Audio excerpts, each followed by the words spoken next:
Eric Adams, kryebashkiaku i New Yorkut, zhvilloi një vizitë disa ditore në Shqipëri, ku u takua dhe më pas doli në një deklaratë për shtyp me kryeministrin Edi Rama. Edhe pse ndodhet në javët e fundit të mandatit të tij si kryebashkiak dhe në prag të largimit nga detyra, kryeministri Rama e paraqiti këtë vizitë private si një mundësi për forcimin e bashkëpunimit në fushat si turizmi apo investimet e huaja. Ndërkohë që Eric Adams erdhi në Shqipëri për një vizitë private, mediat në Shtetet e Bashkuara kanë ngritur pikpyetje lidhur me arsye e këtij udhëtimi dhe shpenzimet e tij. The New York Times, duke ju referuar kësaj vizite, e lidhi emrin e Edi Ramës me çështjen McGonigal dhe akuzat për korruptimin e ish zyrtarit të lartë të FBI-t nga qeveria shqiptare. Zëdhënësja e tij, Kajla Mamelak Altis, i tha gazetës New York Times se shpenzimet e akomodimit dhe transportit toksor do të mbuloheshin nga qeveria shqiptare, ndërsa taksa paguesit e New Yorkut do të paguanin pjesën tjetër të udhëtimit, duke përfshirë udhëtimin me avion të kryebashkiakut dhe shoqëruesit e tij në udhëtim. Sipas zëdhënëses,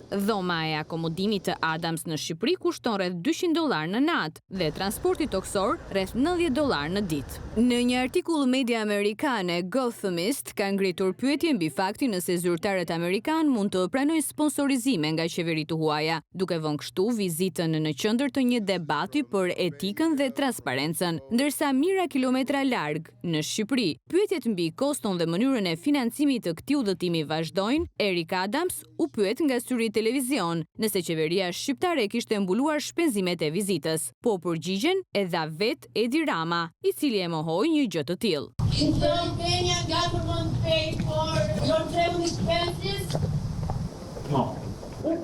Ky moment u hoq nga transmetimi në faqen zyrtare të kryeministrit shqiptar, duke vënë në pikpyetje transparencën mbi debatin që është ngritur për financimin e vizitës. Ndërkohë që mediat amerikane raportojnë për shpenzime ditore prej $90, Adams është parë të udhëtojë drejt Vlorës me një helikopter të ushtrisë shqiptare. Mbetet ende për t'u sqaruar nëse kostoja e përdorimit të helikopterit të forcave të armatosura është mbuluar nga zyra e kryebashkiakut të New Yorkut, apo Edi Rama nuk tha të vërtetën kur mohoi sponsorizimin e vizitës së Adams nga taksapaguesit shqiptar.